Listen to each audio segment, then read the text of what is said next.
Hey guys, and welcome to today's episode of Give It the Beans. This is the second video that will be going on YouTube of the podcast, and my guest today probably has bigger delts than me, I would imagine, in some of our photos. Is the one, the only Chloe Pickford. How are we doing? I'm good, thank you. I'm good, thanks. Wicked. Now, for anyone who doesn't know much about yourself, your delts, or perhaps your whipping your hair back and forth, RDLs, can you give the listeners a little bit of a brief background, your history, your career, your accomplishments in bodybuilding to date? I think that'd be awesome. Yeah, of course. So I am an online coach, PT as well, and I'm from London. So I used to live in Oxford, but I made the move to London back in the summer. So huge move for me. And then a little bit about myself. I'm a bodybuilder and British champion from 2018. It's really weird to say 2018 because I always think I'm in 2019 still. I'm like, what year are we in? So I am a figure competitor as well. And I started bodybuilding, God, it must be 5 years ago now. Basically because I've always been into sports. I've always been a sporty person. I horse rode to quite a competitive high level as well. And I did athletics for the county. I did dance. I did county hockey. So I did a multitude of sports. So for me, being in a sport and being dedicated and committed to something has always been something I've been following, to be honest. And I think it's the reason why bodybuilding for me, I don't want to say it's a breeze because it's not, because I have had my ups and downs and we'll discuss that in the podcast. But the commitment side for me, it doesn't faze me at all. And it's very, very natural to me. And also the dedication, like when I was riding horses, I used to get up before school, all through my school years, all the way through to sixth form when I was doing my A-levels.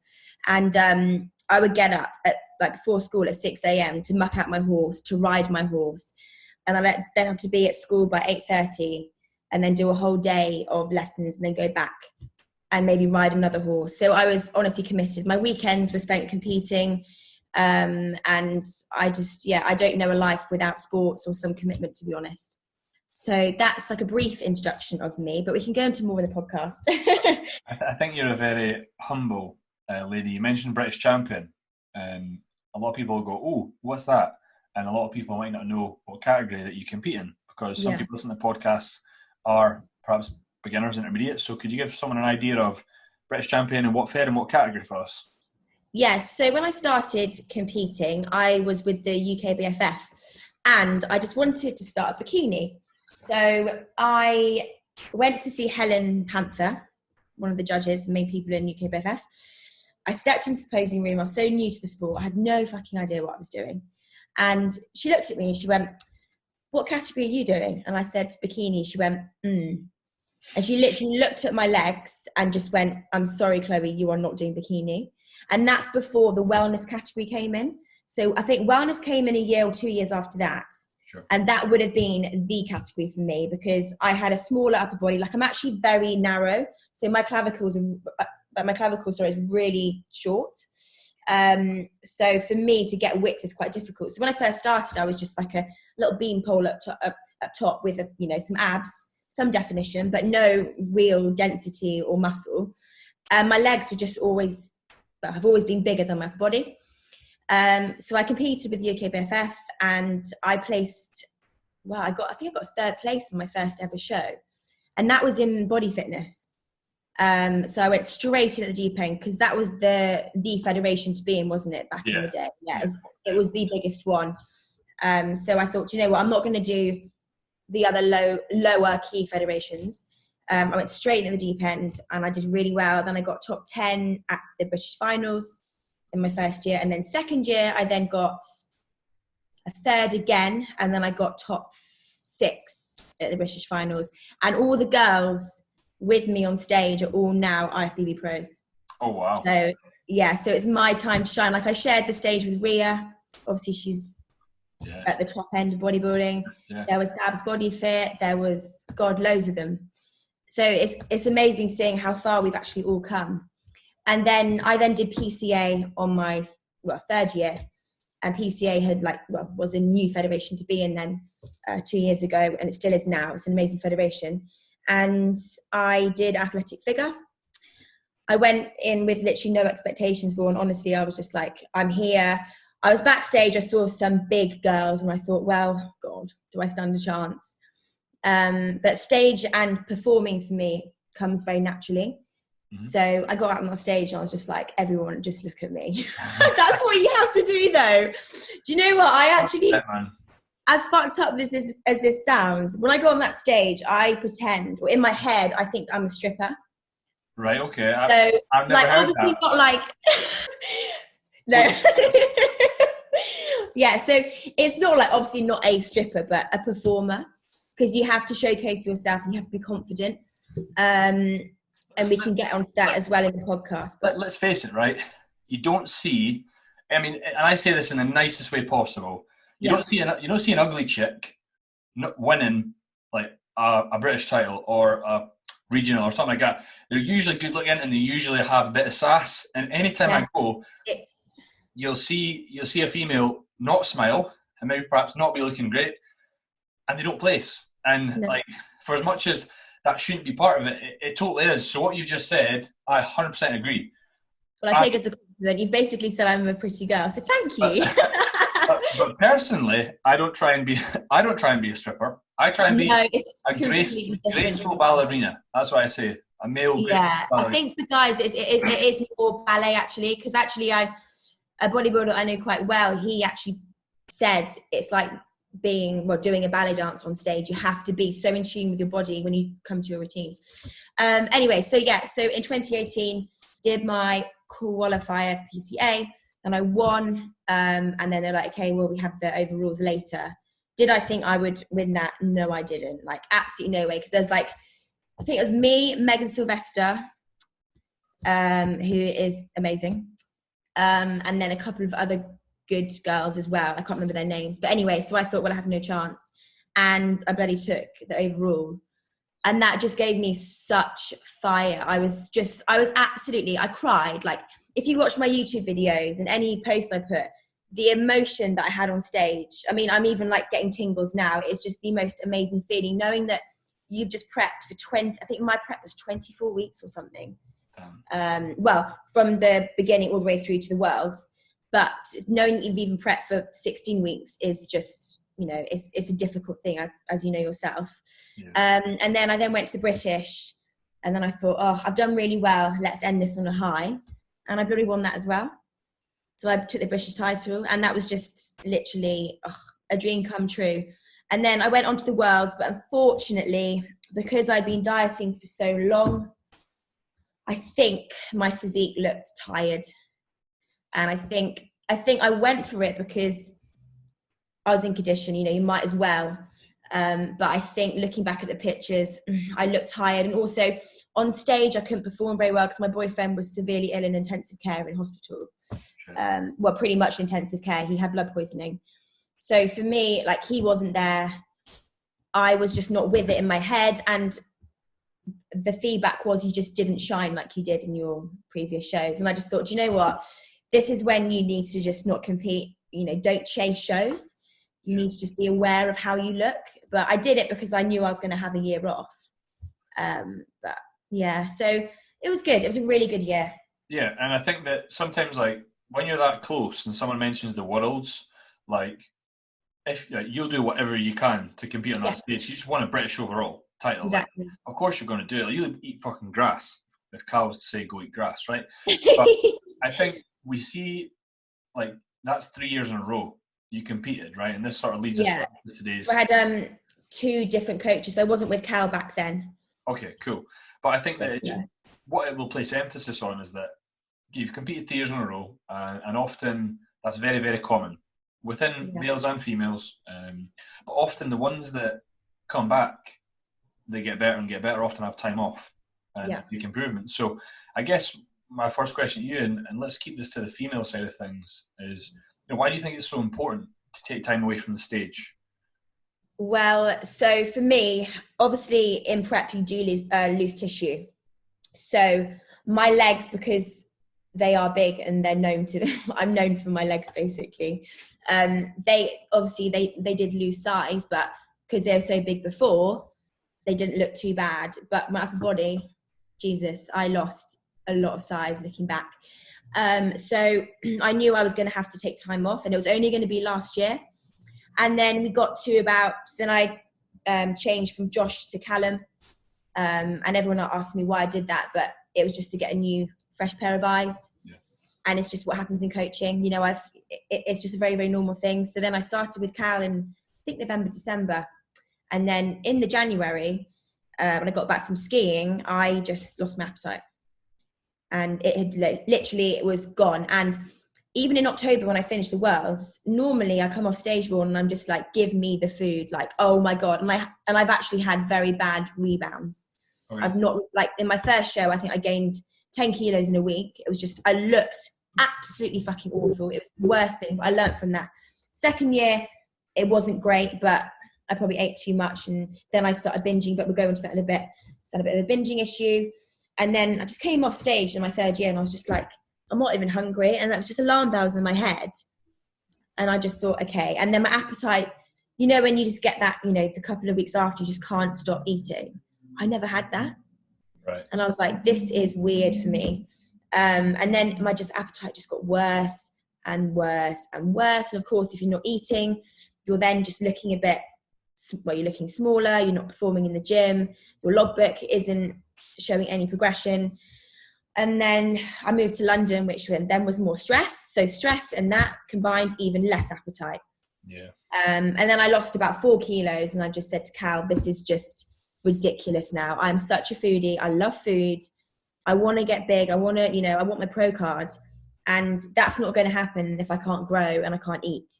Sure. And I was getting disheartened. So I went down the whole route, doctors, scans in my stomach, internal scans. They wanted me to do I did one stools analysis. They wanted me to do another one. So it got quite serious because they wanted to rule out anything severe because for me, it's very unlike me to not have an appetite. Sure. And then nothing really came back. So I worked with a nutritionist for a bit and she just said, look, Chloe, your diet, like you're on a meal plan, like this meal plan that you've been on, because I've been on a meal plan ever since I started bodybuilding, right? Okay. I don't know life without one, even in my off seasons. But last year, I just thought to myself, I can't do meal plans anymore because I wasn't getting the variety of foods.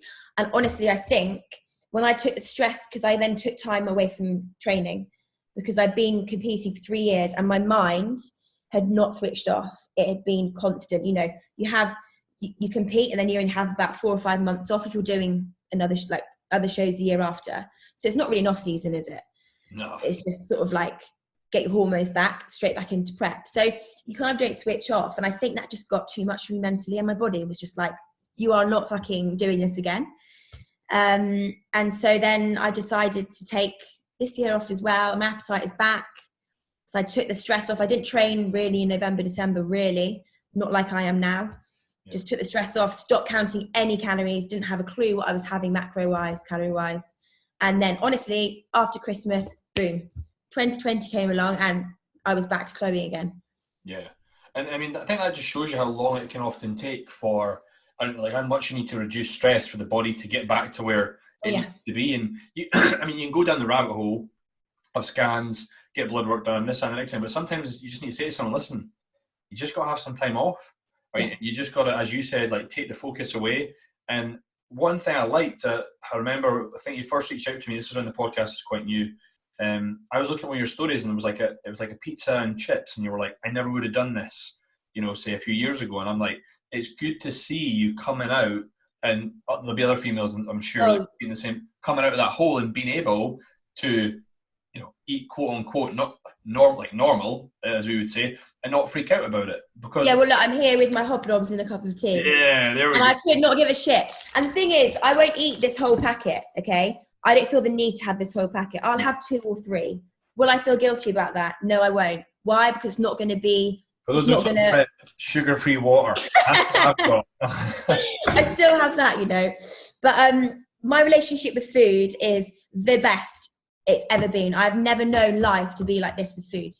Like, I spent at school, I was always watching what I was eating. So I think I had, like, post A-levels, I then stopped eating and I got down to 7 stone. And I looked like a rake. to the point where my mum said to me, I was trying on bikinis because I was just due to go to Australia for my gap year. And she said to me, Chloe, you're not fucking going like this. You're trying on an age 10 bikini and you're fitting into it. She said, I'm not letting you go to Australia until you sort yourself out. So sorted myself out a bit, went to uni, then at uni again, restricting. I think I had one pizza at uni, would never have, when we were drunk, I would never have anything bad. If I had something, it might be oats or something. So it was just, and then everyone was saying to me, why do you let yourself go? And I'm like, because I'm scared of what will happen if I have too much food. Yeah. And then competing, obviously it controls that in prep, but then post show and post prep, you then have to push food. And then I struggled in my first and my second year, and then I ended up binging. And my calories weren't very high in my off season in my second year, but I was binging. And then I was putting on more weight, and I got up to 79 kilos at one point. Where are you right now? 74, 73, 74. Yeah. And with a lot more tissue. Yeah, I think that the binging side of things is often something that many competitors, and this is guys as well, they just get ashamed to speak about it. I'm like, the only way to get better, for it to get over, is you got to talk about it, and you got to talk to others that have been through it, that have overcome it, or perhaps work with a coach that has had experience with that. But often people try and hide, and as a coach, right, you open a check-in and you say to someone, you've been eating more than that. I'm like, no, I've not. I go, all right, listen, it's all right, but from experience, you've been eating more than that. And then they go, oh yeah, I just didn't want to tell you. And they have this sense of like, they don't want to feel ashamed, and it can become this sort of vicious cycle, as you said. How did you get over that? Well, so it was literally just having time away. Like, honestly, it generally was. Like, I came off a meal plan. Like, now, I'm all for meal plans, right, in prep, because you can control so many variables, and I like my clients as well to be on them in prep. But because before, like 2 years ago, I would have advised clients, do a meal plan. It's good, it's easy, because that's what I knew. Yeah. I didn't know a life as a coach on macros, and macros scared me because it's, you have a lot of freedom. So then it wasn't until last year, like, I don't know when my appetite was really bad, that we stopped. Actually, no, maybe it was in October, just literally gone, 2019. I just stopped meal plans. And then, honest to God, I don't have any guilt with food now. I don't feel guilty. I go out. When I first met my boyfriend, I wouldn't even go for a meal with him. Oh. We'd been with each other for a few months, and I hadn't gone on a date night, for a meal. And that's sad. Yeah. That's really sad. And he said to me, Chloe, and I'm lucky I had him, because he's been my saving grace, because he really trains and he wanted to compete, but he now works in the city. So he's high up in business. So he doesn't want to be competing. For him isn't a goal now. But so I think I would class him outside the bodybuilding world. So he's on, he's a normal person, so to speak, looking down on me. And he said to me, just took me out of this bubble that I was in, and was like, Chloe, what you're doing isn't normal. You look amazing. You're not going to get fat from going for off-plan meal. You're still going to get to your goals. You're still going to win. And then that next year I won. Yeah. But I think you just need someone to just kind of make you realize that you can't live your life on a meal plan. Your body needs different foods. Your mind needs different foods. Your taste buds. It's normal life. Yeah. I mean, 100%. And everything you just described about keeping clients on a meal plan and whatnot, that's kind of what I got them to do years ago. But see now, I mean, even take little Clara last year, for example. It was on show day. She checked in and I was like, right, 30 grams of carbs, 20 gram protein, go. And then I think we repeated it again. And when we got to the show, I was like, oh, what did you have to eat, by the way? Because I trusted her enough to make a wise decision. Now, any beginner, don't just do that. Speak to your coach first, right? That's like 3 years experience. But I think that being able to have the freedom, I bet you probably had this sense of just like relief off your shoulders when you got pulled out of that bubble. And I bet you, well, you tell me, did you start just enjoying life more? Yeah, so with meal plans, like when Cal set me mine out, it has like 5 meals, and I felt like I had to eat it here, I have to get this one in here, because I had to get those meals in. Sure. And that stressed me out. So just removing the whole meal plan thing allowed me to, I basically just keep my protein the same. But obviously on training day, I'll just bias carbs rest of it I buy as fats. So I'm not actually worrying necessarily about a macro split as such either, like not like, you know, to a T. Yeah. But it just gives me so much freedom. And like today when I went to work, I just grabbed some sushi and I can just track it on my Fitness Pal. Yeah. And it's just all there and it's just easy. Like, I don't know. I've just been able to switch off from it. And I think anyone who's struggling out there, if you feel like you can't live your life off a meal plan, please sort it out. Honestly, because it is just going to get worse and worse. And then what happens when bodybuilding's not there? Yeah. You know, like what happens? And that kind of leads us on to the next question we were going to speak about, which it's not often, I think it's discussed so much more now, but it's not often discussed about the detrimental effect of, like, say, prepping continuously on female health, physiology, in regards to the menstrual cycle. Because quite naturally, females will lose their cycle during a prep. It might take them 4 months to regain it, and they prep again, and then it goes away. But perhaps when it came back, it maybe only came back for 2 months, so they're not fully recovered yet. And once this happens year in, year out, you've not had a full menstrual cycle for, say, 3 years. Now, I guess, not you, I was meaning, sorry, women. Yeah. But I think that often this is a bodybuilding thing, we get so wrapped up with where we are now, because we're like, right, tick the boxes, do a training, do this, do that. We forget that in 10, 15 years' time, we they maybe want to have a baby. But they do take that into consideration, right? So, I mean, throughout your prep, did you experience that? And, you know, how long did it take to get yours back? Before we go on to cycle, I just wanted to add one more thing about just the health side of it all. Yeah, go for it. Yes, the reason I lost my appetite was definitely due to the fact that prep caused a lot of stress in my gut. And obviously probably being on a meal plan for 3 years didn't help that, because my gut wasn't getting fed, you know, different things, like just an array just to feed your gut all the good, you know, and it wasn't getting any goodness in it, and just had the same stuff going in all the time. So that's why I lost my appetite. Part and parcel of it, because my gut was just messed up, because I just put it through so much stress. Yeah, I mean, we say we are what you eat, but it's really you are what you eat, digest, assimilate, and don't excrete, right? Yeah. And I think that Luke and Cal are the people to go to. They'll speak about the microbiome all day, and I couldn't do it justice. I say anyone go listen to the episodes with Luke on that, and you'll get more out of it. But ultimately, if your digestion ain't ticking, ain't going 100%, everything's off. Well, when I last competed, I looked at my pictures, and I used to have a bit of distended tummy in my last year competing. My first year and second year, I would have a washboard stomach, and my abs would be popping. And then in my last year, even though I did win, I just noticed that I had a distended tummy, but like an African kid. And I looked back and I was thinking, oh, that is a gut problem going on. And because I was so in the head with prep, I thought it was the sweeteners that I was having, because I was stupid with them. Never do sweeteners, by the way. Dr. Pixie said that in your last podcast. And then then we were like, well, am I not eating enough fiber? Am I eating too much fiber? There's all these things. So I thought it was down to that, but it was something going on in my gut. And that was the first, I think the onset of it was then. But yeah, and then going back to periods and cycles and stuff. Yep. I am very lucky. I lose my cycle. So when I start prep in January, I can guarantee you that my cycle's gone by March, April. And then like clockwork, within a month of finished competing, I've always had my cycle back. And then it's regular. I've never, ever, ever had an issue with my period ever before. But I will lose it all the way through prep. So a good few months, which scares me. It does scare me, but I'll always make sure I get my bloods done. I've used MediChecks it's the Ultra Women one. Yeah. And then I got their performance one done last year, and then I got extra hormones on there as well. Yep. Just look at my sex hormones more so like delve into it a bit more. Yeah. Because having kids for me is one of my main life goals. I think like the one girl that opened my eyes was Dr. Carrie Jones. Yeah.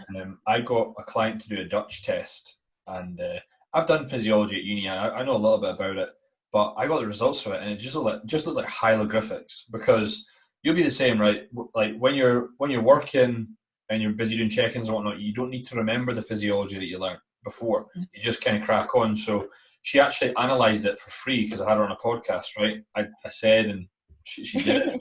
And just eye-opening, really, how much stuff can be thrown off. But ultimately, it all came down to stress, and what you done with your food and the variety that you added in. You felt better about it, so you weren't obviously chronically thinking about, oh shit, I can't get my oats and whey in, or I can't, like, instantly you're reducing that sympathetic drive, that sympathetic load, and systems like digestion or the menstrual cycle come back. However, not all women are as fortunate as you, and I still work with some. So I'm working with one right now who, she competed back in 2018 and she lost it. We got it back for 2 months before she decided she wanted to compete last year. So not fully recovered, went away within a month. We're now sitting, she competed last June, finished at the end of June, still not back yet. God. You know what I mean? And then I thought, right, it's got to be a thyroid issue. And then I had Dr. Eric on a podcast last week, and I was like, it's stress. It's all it is, and he'll explain it. By the time this goes out, that podcast will be out, so I'll just get people to refer to that one. But it's just unbelievable, and a lot of people out there will think that we're broken in records, that we honestly constantly say it, but I often think that the bodybuilders that look the best, that do the best, that grow and come back each year, are the ones that are able to have that flick of the switch. Yeah. I'm prepping, say, all the time, because I always say that prep's constant, it's just where you are in the journey, but they're not as stressed about every single little detail when they're not dieting. They'll maybe have a beer or they'll have a pizza and not worry about it. I know us guys do. I certainly do. I certainly do, right?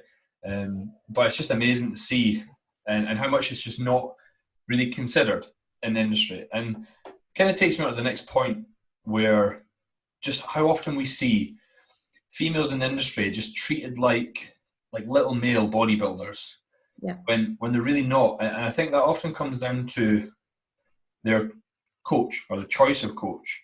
I mean, how important do you think it is, to be considering, or what should you think a female should consider before going with a coach, whether it's for prep or for just coaching or whatever? Obviously, I've had 3 coaches now. So the first one, he's not even known, but he's very old school. Very old school. So it's literally like chicken, broccoli, rice. Chicken, broccoli, rice. That was it. Bro split. How I managed to grow. Well, obviously, anyone's going to grow if you put loads of them, if they never lifted before. But I couldn't have stuck with that. So I then moved to Josh, Mikhail. Now I'm with Cal. I think so if I look at why I chose the previous coaches, because, well, A is results, obviously. Someone wants to see results. But then, on the flip side, just because a coach is getting girls to turn pro, that doesn't mean they're coaching. And when I say coaching, I mean the physiology, the psychology, being there for your client. I'm all about all of that. It's not just getting them a pro card. It's not just getting them a trophy, because I've heard and known people to get trophies, but the path to get there was just unprofessional and not the best, But I'm not here to make any names, because I can't even think of any names straight away in my head. But these are things that you hear and you just come across being in the industry, and just talking to people. But I think you just need to see if they're getting results, but don't always just go for someone just because they have pro athletes on their team, because they need to fit you. So when you have that initial consult call with them, does their personality suit your personality? What can they offer you? Just go into talk about your problems and how they can help you. And if they really can give you help with that, then by all means go ahead. But don't just go for someone just because you can see 200,000 followers on Instagram and IFBB pros in their team, because that sometimes doesn't make fuck all bit of difference. Yeah. It's thing with Cal. I mean, the man's a genius, and I won't say too much because his head will get too big. It's already big. Yeah, it's already big. He's getting huge now, and his head is getting bigger. I don't know how. I don't know how his head is growing as well as his body. But I think, the muscle mentors as a whole, I think they've taken coaching and bodybuilding to a whole different level. Yeah. And gone are the days of chicken and broccoli and bro split. We're now, it's all developing, and we're now coming into a different kind of coaching style. And it's actually a coaching style that you are going to be able to walk when you are older. You are going to be able to have kids. You are going to be healthier. And people might say, oh, these fucking cuff lateral raises, all this fucking blood work. Okay, let's see then in 10 or 15, 20 years where we are all compared to the people that don't believe in all that shit. Yeah. But, do you know what I mean? And I know that's a bit extreme, but it's just when picking a coach, you just need to, I can't even really explain it properly. I think I've explained it all. Yeah, no, you have done. Yeah, I just thought that from your experience, and obviously I know you've worked with different coaches, but as have I as well. And yeah, I worked with James a couple of years ago, on the Muscle Mentors, and James taught me loads. And why did I finish with James? Because at the time I was like, James, you've taught me everything I need to know, and from where I am right now, I think I can kind of go it alone. And then I'd known Cal since 2016, and then when I was deciding I was going to prep this year, I didn't want to do it on my own, and I was like, he knows me, he'll know me inside out. A lot of my physiology, or a lot of my methodology, are based upon what they do, so it made sense. But it's kind of like today, right? You've got this like old school camp and this new school camp, right? And the new school camp are kind of like, okay, the old school, we understand that works, and we'll take bits of it, but we'll add in, say, cuff raises or banded stuff. But this old school side, they just don't see, and they can't agree with anything. No. New school. You know what I mean? I just moved to a sort of kind of bodybuilding gym in Perth, and they, like, me and a few other boys going in, we're doing cuff raises, and whatnot, and the guys are going like, you guys are going to cause a stir here because you're doing a lot of new stuff, and we're like, still stacking hack squat, and you're not. You know what I mean? So like, there's that. Oh, you come for a deadlift session, bro, and I'm like, I don't deadlift. We don't do conventionals because they don't think about biomechanically, or do you need to do that to get that? No, you don't. I don't need to do a conventional deadlift because I have RDLs and stiff legs. But for example, your tool, like, would it definitely suit you? Probably not. Like, you know, people need to think about biomechanics, how are you put together? But obviously, like with me, like with Josh, I learned a lot of Josh because I just came from, so I transitioned over to being PT, I can't know how long it was now, 4 years ago. So Josh was really good at helping me. You know, I learned a lot of him, but then after 2 years with him, I just wanted a fresh pair of eyes. And Callum, I've always known from M10, and just seeing the stuff that he's putting out, you know, and I wanted to learn more. And I've learned so much of him, and I can't thank him enough for that. And that's, you know, it's just from the check-in process to how he deals with me as a psycho athlete. No, I'm not that bad. Just wait till prep though. But no, I think you need to, you know, people need to be open-minded about, you know, don't feel like you have to necessarily stay with that one coach, because obviously, like, you want people to be loyal to you. Like when I had a couple of girls leave last year to go elsewhere, that hurts. That it does hurt, you know, when they're really, you know, good athletes, but it happens. That's the sport, you know. Yeah. It is the nature of the sport, and as long as you don't go around bad mouthing that coach that got you the trophies and that served you well, then it's fine. But don't be that dickhead that does that either, because that's out of order. Yeah. I mean, 100%. Stuff like, my coach did this and bad. I'm like, mate, just shut the fuck up, right? Don't put stuff on social media. Yeah, that frustrates me. But I think you're right in the sense of, you know, it's happened to me, and when it does, I'm kind of like, I don't mind, because I remember I was there when it all started, and I was able to be part of your journey, and it's just time to move on, because in our game, there's always someone new coming on board. Exactly. And you can't dwell on, oh, well, that client's no longer with me. I've got to then focus on the next one. But sometimes just having like a new coach can get someone excited, because exactly. But I mean, because you can see, you know, there's some girls that turned pro last year, and they've all moved from their coach to elsewhere, and that coach got them on, you know, winning their pro card, and then that you think, God, that must hurt, but it's just another, you know, it's just, you just move on, and it is just the nature of the sport, unfortunately. So any online coaches listening to this, which there probably will be a few, don't ever be disheartened if, you know, if someone leaves you. Just get feedback, and, you know, because you always want to improve your service. No one's perfect. Not even Callum's perfect. Oh, it's quite well. He's near enough, you know, but no one is perfect. You know, there's always going to be something that we can all improve, right? Oh yeah, 100%. I think that any good coach out there will be nodding along, thinking, yeah, there's always something you don't know. And what I'll always, Exactly. like, my best advice to anyone is hire a coach that, one, you aspire to have Yeah. a business like or knowledge like, because you'll learn. And even though I can prep people, like the way Callum's prepped me now, I now change how I prep people because of some small things I've learned from him.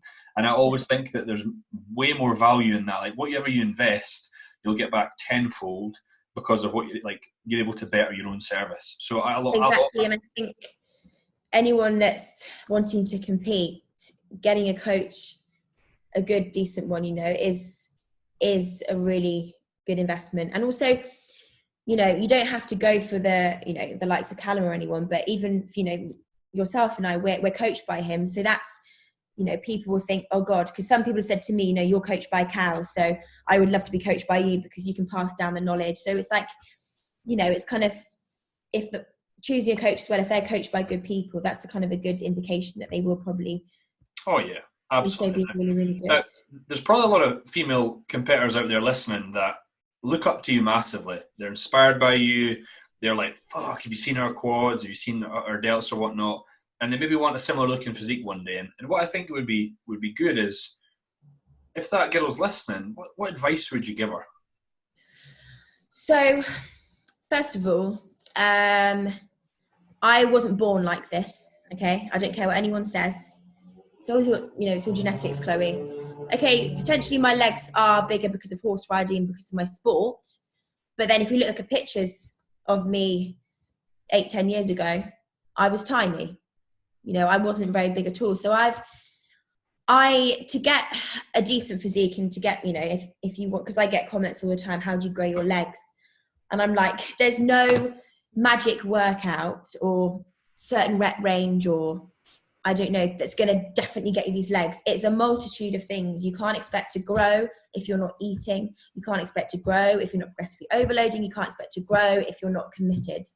All these things come together and them combined together will give you a better physique. But if there's one missing and one box not ticked, unfortunately, it's going to take you longer to get to that desired physique. And that's just the long and short of it. If you see me in the gym, I am working so hard, like to the point where I think I'm going to shit myself. I'm not even joking. Like when I'm at the back, like bottom of my hat squat, it's just like, yeah, exactly. And also I don't care what anyone says about me in the gym. Yeah. I don't care if I don't look pretty. I don't care if I'm not wearing the latest. I'm in there to train, and you'll always see me. And people will always say, even when I train now at Graftism, they'll say, yeah, that girl trains most, harder than most men. And you just need to bury yourself, and you need to trust the process, and things take time. Like I started weight training 4 or 5 years ago. Yep. And it's only taken me last year to look like I do now, but still I'm not where I want to be. My delts aren't big enough. My back's not big enough. Like, so we always want to improve, but just also remind yourself how far you've come and be realistic with yourself, and don't compare yourself, because if I compared myself to some of my mates who were IFBB pros, I would never progress. Yeah. Because, they've got things that I don't have and I've got things that they don't have, and you can't spend your life doing that. You just can't. That's the thing. I'm glad you said don't compare yourself, because too many competitors live on Instagram. Now, I know I'm on Instagram a lot, but because it's for business and that's where our clients hang out, right, is on Instagram. But too often before a show, they're looking at their fellow competitors to be, they're screenshotting stuff, they're like putting it beside their physique and like, oh, am I better? Or oh, I'm going to beat them, they're going to beat me. And I think rather than get so wrapped up in everybody else, they often forget, well, they got to go get their own training in. They're not focusing on their own lobby. Like every ounce of energy that's spent compared to someone else is an ounce of energy wasted where you could have been focusing on yourself. So exactly. I'm super, super glad that you said that, because it's just not said enough. And I'll be honest, I did that 2016 to 2017, last time I competed. I was screenshotting winners. I was putting me beside him. I was like, oh, he looks all right, but I look sick and I'm going to beat him. And then I don't even place. And then, then you're massively disheartened, feel like a failure, and it takes you a while to realise, shit, it was only a fucking bodybuilding show, go over it. Exactly. I mean, when I first competed, Vaughan, Instagram wasn't actually really around back then. It wasn't used like it is now, right? So that was, you know, going back nearly 5 years ago. So I turned up at my first bodybuilding show. No one had a fucking clue who I was. And they were like, oh my God, who's this girl? I didn't post anything, barely anything. And I just turned up and I did, well, I got, you know, top 3. And then again, like when I last competed, I just don't try and look at, you know, people sending me people. Do you think she's going to be against you? I don't care. Like, and even now, I'm not, it's crazy. I'm obviously into bodybuilding, but I'm not looking on Instagram to see the latest pro. I'm not looking at all these things, or who's competing for PCA or 2 Bros this year. I really don't care. Honestly, you could ask me who is the latest so-and-so, and I wouldn't even know, because as much as I love bodybuilding, I'm not focusing on who's winning this, who's doing this show, who's here, who's there. I don't care, because I'm caring about myself. And as long as I go on stage next year and I look better than the previous year, I have got my goal in my head, but don't we all? Yeah. But obviously I would be disheartened if I didn't get there. But as long as I look better, then that's winning in my eyes. But the thing is, someone like you, like success for you is not going to happen by chance. It's just a mere certainty, because if it doesn't happen next year, it'll happen in the year after or the year after that, because you will just keep coming back. And that's the thing.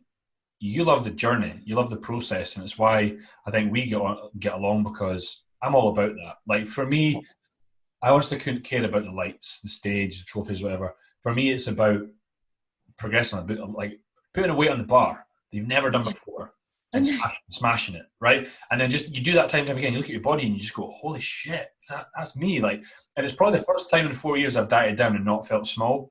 And I've went, right, something's kind of happening. I'm still 4 or 5 years away, but something's happening here, so I'm going to keep doing it. And that's the thing I love about bodybuilding. But I'm rambling now, so I'm going to ask you the last question that I ask everyone. I know you said this was a toughie, but I hope you've had a chance to think about it. So it doesn't need to be about bodybuilding, it can be about anything. Your biggest lesson in life that you've learned to date, what would that be? Don't open yourself up to too many people. Ooh, okay. Could you elaborate on this? So I'm quite you can probably tell, I'm quite an outgoing person, quite extrovert, as you may say. And previously I've spoken to too many people about personal things, but things going on in my life, or what, you know, ideas in my head, or just anything really. But I think if you keep your circle small, there's going to be less drama. And I've learned just to not to talk to people about everything. And keep your cards close to your chest, as they say. Is that the right saying? Keep your circle small. Yeah, I just think if you just talk to too many people, there's just, you know, I don't know. And also, if I could say a second one, just don't compare yourself to other people. I like that one. That's a nice simple one. I don't think anyone said that. I think this is going to be episode number, I want to say 30. I think it's 30.